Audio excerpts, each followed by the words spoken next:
ഓവറാകാതെ നോക്കണം. അംഗങ്ങൾക്ക് മദ്യപാന വിലക്ക് നീക്കി സി പി ഐ പ്രവർത്തകർ മദ്യപിച്ചാൽ ഇനി പാർട്ടി ലൈന് വിരുദ്ധമാകില്ല. പ്രവർത്തകരുടെ മദ്യപാന വിലക്ക് പാർട്ടി സംസ്ഥാന നേതൃത്വം നീക്കി. എന്നാൽ വീശുന്നത് അധികമാകരുത് എന്ന് നിർദ്ദേശമുണ്ട്. പാർട്ടി സംസ്ഥാന കൗൺസിൽ അംഗീകരിച്ച പുതിയ പെരുമാറ്റച്ചട്ടത്തിലാണ് പുതിയ ഇളവ് വരുത്തിയിട്ടുള്ളതെന്ന് റിപ്പോർട്ടുകളുണ്ട്. എന്നാൽ നേതാക്കളും പ്രവർത്തകരും മദ്യപാനം പതിവാക്കുന്നത് ഒഴിവാക്കാനും പൊതുസ്ഥലങ്ങളിൽ മദ്യപിച്ച് പാർട്ടിയുടെ അന്തസ്സിന് മോശമുണ്ടാക്കുന്ന തരത്തിൽ പ്രവർത്തിക്കരുതെന്നും നിർദ്ദേശിക്കുന്നുണ്ട്. നമ്മൾ സമൂഹത്തിന്റെ ധാർമ്മിക മൂല്യങ്ങൾ സംരക്ഷിക്കുകയും നമ്മുടെ വ്യക്തിജീവിതത്തിലൂടെ മറ്റുള്ളവർക്ക് മാതൃകയാവുകയും വേണം. പ്രവർത്തകർ അവരുടെ പെരുമാറ്റത്തിലൂടെ പൊതുജനങ്ങളുടെ ആദരവും വിശ്വാസവും നേടണം എന്നും പുതിയ പെരുമാറ്റച്ചട്ടം പറയുന്നു.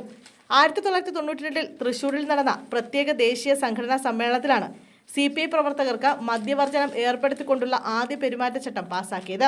33 വർഷത്തിന് ശേഷമാണ് പാർട്ടി പഴയ നിലപാട് തിരുത്തുന്നത്. അതേസമയം മദ്യവർജനമാണ് പാർട്ടിയുടെ നയമെന്നും പെരുമാറ്റച്ചട്ടത്തിൽ വ്യക്തമാക്കുന്നുണ്ട്.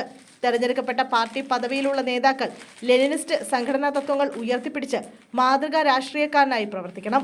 പൊതുജനങ്ങൾ അതാണ് പ്രതീക്ഷിക്കുന്നതെന്നും പെരുമാറ്റച്ചട്ടം ചൂണ്ടിക്കാട്ടുന്നു. നിലപാട് മാറ്റത്തിൽ പാർട്ടി എക്സിക്യൂട്ടീവിൽ കാര്യമായ വിമർശനം ഉണ്ടായില്ല എന്നാണ് വിവരം. മാറിക്കൊണ്ടിരിക്കുന്ന കാലത്തിനനുസരിച്ച് സ്വീകരിക്കുന്ന നിലപാടാണിതെന്ന് ഒരു മുതിർന്ന CPI നേതാവ് പറഞ്ഞു.